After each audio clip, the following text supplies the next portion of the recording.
The personal computer is one of the greatest inventions of the 20th century. While Apple and Microsoft are the kings of the present-day personal computer, the innovations that allowed them to dominate the industry were actually not their own. Today, we'll explore a story that is as famous as it is misunderstood: how Steve Jobs and Bill Gates stole from Xerox. This video is brought to you by Blue Apron. The first 50 people to sign up with the link below will get $40 off their first 2 weeks. Towards the end of the 1960s, while Steve Jobs and Bill Gates were still in high school, Xerox was an industry titan in the copier world. They had created the first commercially viable copy machine in 1959 and had spent the next decade establishing a virtual monopoly across America, reaping over $500 million in sales per year. However, Xerox's patents eventually expired, allowing cheaper brands from Japan to challenge their monopoly. In the face of this challenge, Xerox management gave their chief scientist, Jack Goldman, a blank check to develop any new technology that could keep Xerox on top.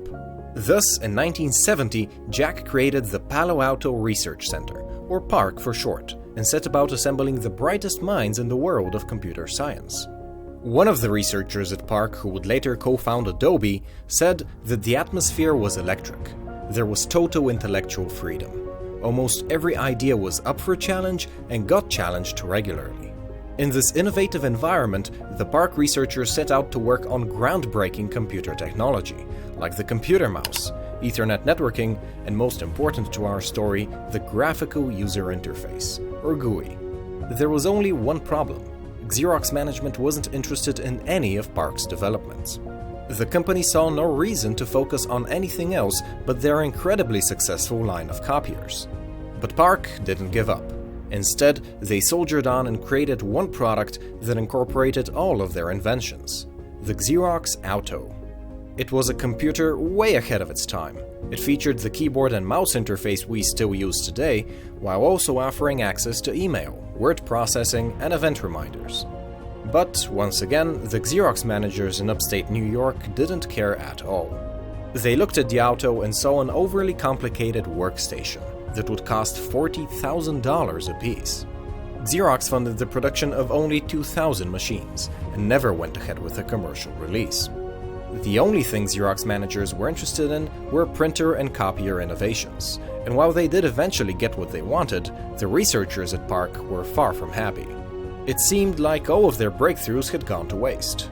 Many of them left, either to start their own companies or to join the many rising tech ventures of Silicon Valley. However, PARC's contributions weren't all for nothing. The research center had made quite a name for itself among techies, and eventually Steve Jobs caught wind of what they were doing. Now, at the time, Steve Jobs was busy with both the Lisa and Macintosh projects at Apple. At first, he was very skeptical of Xerox and refused to visit PARC himself, but after several of his employees went there to witness the miracle with their own eyes, he agreed to join them. Jobs visited PARC in late 1979, and I'll let the man himself share how he reacted. I had 3 or 4 people who kept bugging me that I ought to get my rear over to Xerox PARC and see what they were doing. And so I finally did. I went over there, and they were very kind, and they showed me what they were working on. And they showed me really 3 things. But I was so blinded by the first one that I didn't even really see the other 2. One of the things they showed me was object-oriented programming. They showed me that, but I didn't even see that. The other one they showed me was really a networked computer system. They had over 100 Alto computers, all networked, using email, etc., etc. I didn't even see that. I was so blinded by the first thing they showed me, which was the graphical user interface. I thought it was the best thing I'd ever seen in my life. Now, remember, it was very flawed. What we saw was incomplete. They'd done a bunch of things wrong, but we didn't know that at the time. It's still, though, they had the germ of the idea was there, and they'd done it very well. And within, 10 minutes, it was obvious to me that all computers would work like this someday. It was obvious. He knew PARC was onto something great, and he wanted a piece of it for himself. After the initial meeting, Jobs arranged for his entire programming team to be given full technical demos.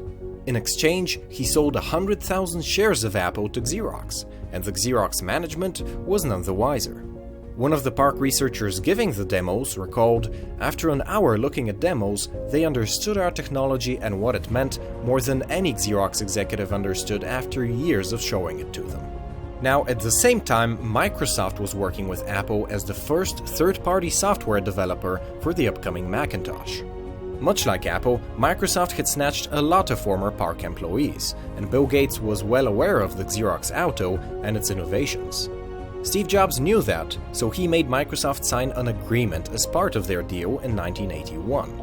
Microsoft couldn't release mouse-based software until a year after the Mac's introduction, which the contract stated would happen in the fall of 1983. However, Apple's lawyers had forgotten to account for the potential of project delays, and that's exactly what happened. The Mac's release date got pushed back, but the contract date stayed the same. The Macintosh wouldn't debut until 1984, while in November 1983, Microsoft made a surprise announcement at Comdex, the industry's premier trade show. There, Bill Gates unveiled a graphical user interface environment he called Windows, and along with it a mouse-based word processor called Microsoft Word. Steve Jobs was naturally very upset and filed a suit, but eventually the courts cleared Gates of any wrongdoing. When Steve confronted Gates and accused him of theft, Gates made a rather famous statement. "I think it's more like we both had this rich neighbor named Xerox, and I broke into his house to steal the TV set and found out that you had already stolen it." Now, the real question is whether we can consider what Bill and Steve did as theft. This is where internet myth and reality collide, for in fact the Palo Alto Research Center was pretty open about its inventions. Unlike what the Steve Jobs biopics show, the Xerox Auto was openly demoed to over 2,000 people in 1975 alone. Nevertheless, it's clear that without the contributions of Xerox PARC, many of the technological advances we take for granted now would not have been possible. It's thanks to these innovations that we today have amazing services like Blue Apron. Every week, they can ship farm-fresh ingredients to you alongside creative and delicious recipes that can be cooked in less than 40 minutes. All your ingredients arrive in this neat little box, all refrigerated of course, and you can choose from 8 unique recipes every week. If you've been wanting to learn how to cook healthy meals without all the hassle of grocery shopping, Blue Apron is the service for you. In fact, as a courtesy to business casual viewers, the link in the description of this video will get you $40 off your first 2 weeks of Blue Apron, so that you can see firsthand just how convenient it really is. So click on that link and check Blue Apron out. Doing so would not only be great for you, but you'll also be helping to support business casual. In any case, I want to give a big shout out to my patrons on Patreon and to viewers like you for watching. If you've got a particular business story you'd like me to cover next, please write that down in the comments below. Anyhow, thanks for watching, and until next time, stay smart.